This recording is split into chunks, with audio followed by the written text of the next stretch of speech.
part of my own thoughts, inner deep beliefs with you. Some thoughts that I'm here, I don't think I've shared even with those people in my life before. But I felt as I prepared this, it would be perhaps, it would help me help you as well, hopefully, to learn from them. So what moves me and should move you? As a child, I was always moved by dreams and faith. As any child, I always thought, if I do well, if I mean well, only good things will happen to me. I had a happy childhood, grew up in a happy family, never faced life adversity, and everything was well. In 2005, we lost my father, who was and still the only adversity I've knew. His loss was big to me, to the whole family. That year, it was the year I was about to start my subspecialty in emergency medicine and move to Canada.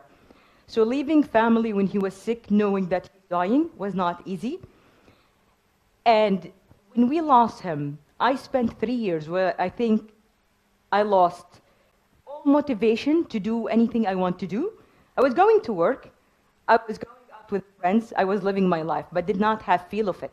It did not feel right, it did not feel as I always felt motivated, and I had dreams and I had things I wanted to do in life. So I kept reading, I kept reflecting.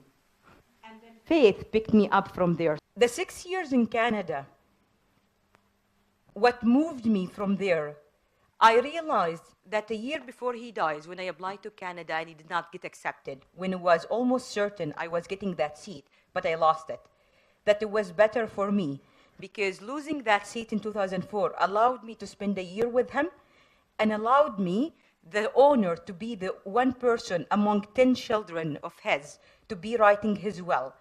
And that meant too much to me and helped me as well to recover him passing away. So faith again there picked me up and helped me move forward, and learning that the phrase in Quran that says, وَعَسَىٰ أَن تَكْرَهُ شَيْئًا وَيَجْعَلُ اللَّهُ فِيهِ خَيْرًا كَثِيرًا. Since then, I realized what this phrase means, which you could regret something not happening because you want it to happen. But actually that thing not happening, in a way, it's better for you, would open more opportunity and doors for you. Since then, honestly, I never regretted anything that I go after if it does not happen.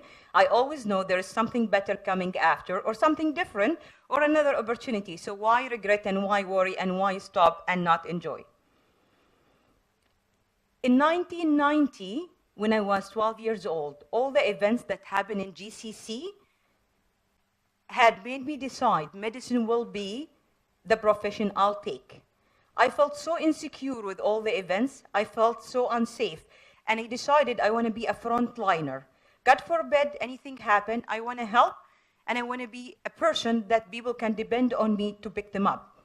So medicine was the choice, and there I learned altruism, willing to help, and betterism, willing to be a productive citizen, had moved me all that time to go into medicine and to move forward from there.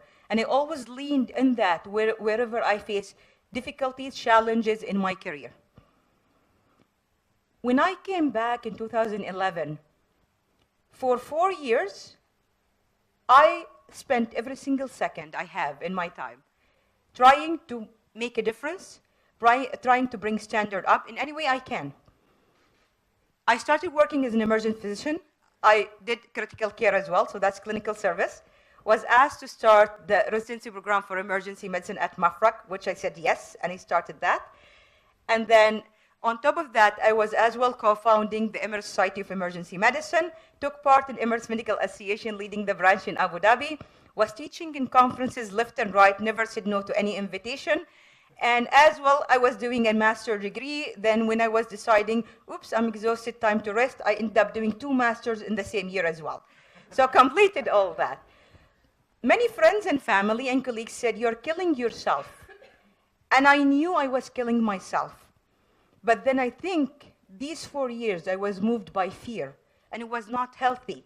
I was afraid I'm going to lose a loved one again, like I lost my dad, and I was not ready to lose anyone.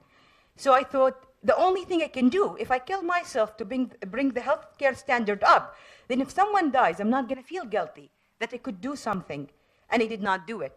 So I was accepting at age 35, that is okay, I'm going to die, but at least I'll do what I can do before I die. And then if someone dies before I die, I'm not going to feel guilty. I'm not going to feel down again like I felt when we lost him a few years before that.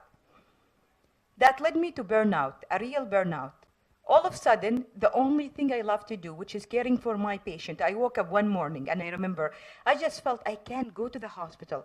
And that was scary because I had said, like I had sort of canceled events before, but never canceled a day to hospital, never took a sick leave, never said I can't go and care for my patient. So for me to be unable to go to the hospital and care for my patient was a wake-up call where I kind of realized I'm not dead, physically dead, but I'm dead inside. My soul was dead. So I took a step back. How can I recover this and what should I do? And I started reading and researching about burnout. I took 2 weeks off and just sat with family and friends who supported me to recover that. And then threw myself in the first hiking trip that I ever did, which led me to meet Nada after that. And that hiking trip was so mind-opening and eye-opening that it did expose me to a whole new world where I disconnected from the whole world and I connected with me, myself, and connected with God. In the mountain, all what I could do was to walk and keep my thoughts and my steps not to trip and fall. And that disconnection and focus in my footstep helped me to connect again with me and think and see things clearly and reflect on them and try and understand why I'm here in life again and what moves me. Finish the degree, finish the master, and you finish all your commitment you have to do in life. You get your kids, they grow up. Then what's next? How can you live with a passion? So if God gives you 100 years, how can you live the 100 years and enjoy them, right? Who knows how long we're going to live? In 2017, from being a zero exercise, couch potato, never exercised in my life, went in that first hiking, then I decided I'm going to exercise, so brought exercise to my daily routine and never compromised it since then. Then I wanted to challenge myself again. So I signed up to climbing Kilimanjaro, the highest summit in Africa and one of the 7 summits. I'm not attempting the 7 summit, just kind of to mention that. But to go 8 days, camp out, and hike a mountain, it's not something I used to do and not something that's sort of within my comfort zone. But I thought if I'm able to control my thought and control myself and push through the 8 days, then there's definitely a learning happening through that. And now a year after, I still reflect on that experience and I still learn from it. So setting Kilimanjaro goal to bring exercise to routine of my life was a temporary mover for me. And it did the trick. Since then, I've been just throwing myself every now and then in a hike every 2-3 months. And it does keep me exercising, it does keep me physically. So I would say hiking had moved me by love. Loving myself and realizing if I love and care after my health and myself, then I can love and care after the people I care about, people in my family, my friends, and my community. So love there was a mover more than anything else. The last day I remember my dad was alert before he goes in coma and then ICU, then he dies on machines like most people do. He was sick for a few months before that in the hospital. The last few weeks, he would refuse to eat except if I go and feed him. So I managed to have all my shift evening or night where in the morning I'll be there and feed him. His consultant came to round and he noticed that.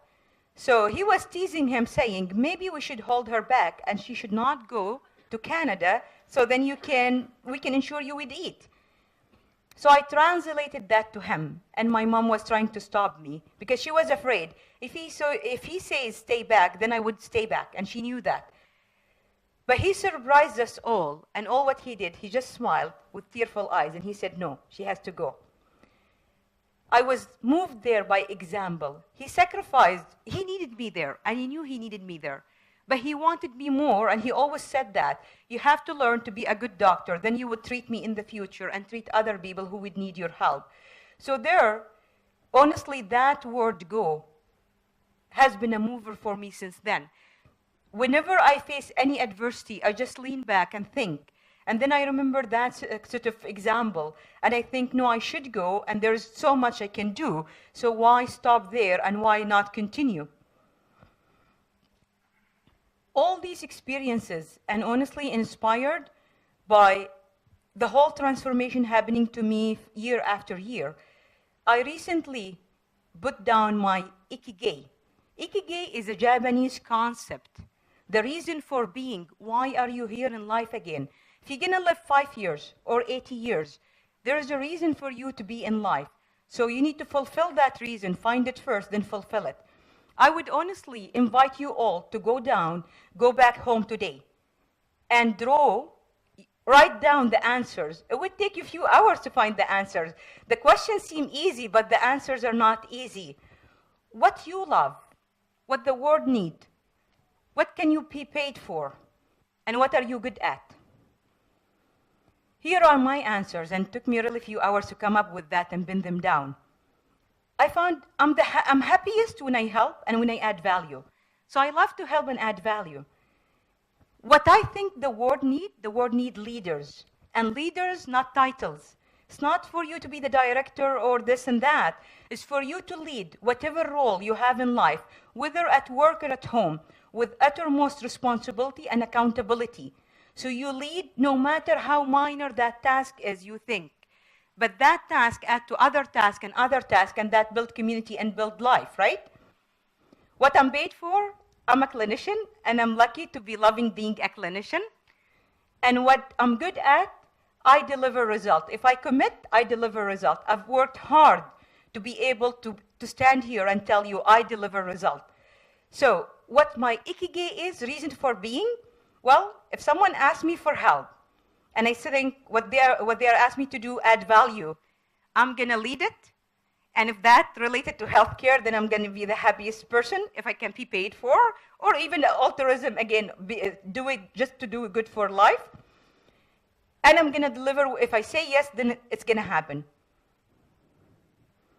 What I do now is I advocate for work-life integration. We always hear about work-life balance, and I learned the hard way. You cannot balance things. You can try, but it's very hard to achieve balance. So I always advocate to forget about balance and integrate what you do.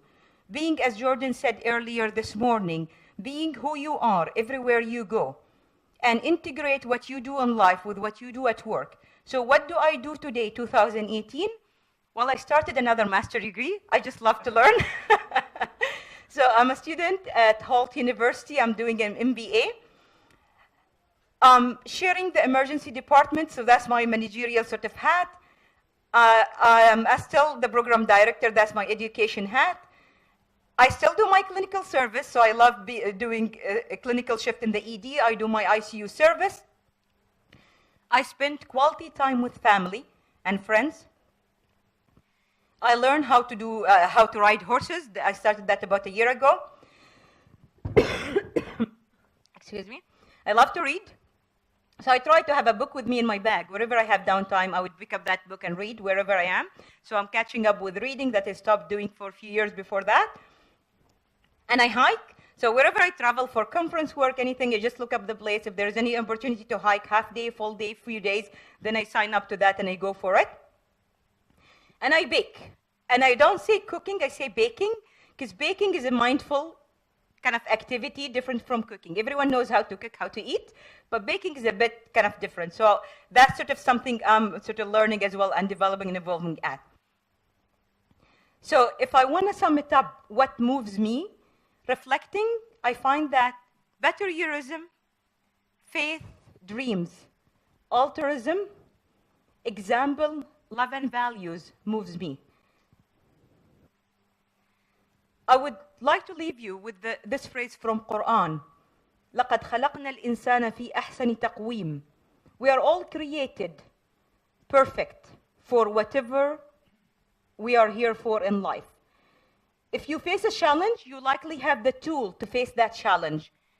You just need to stop, think, and find the tool and face it.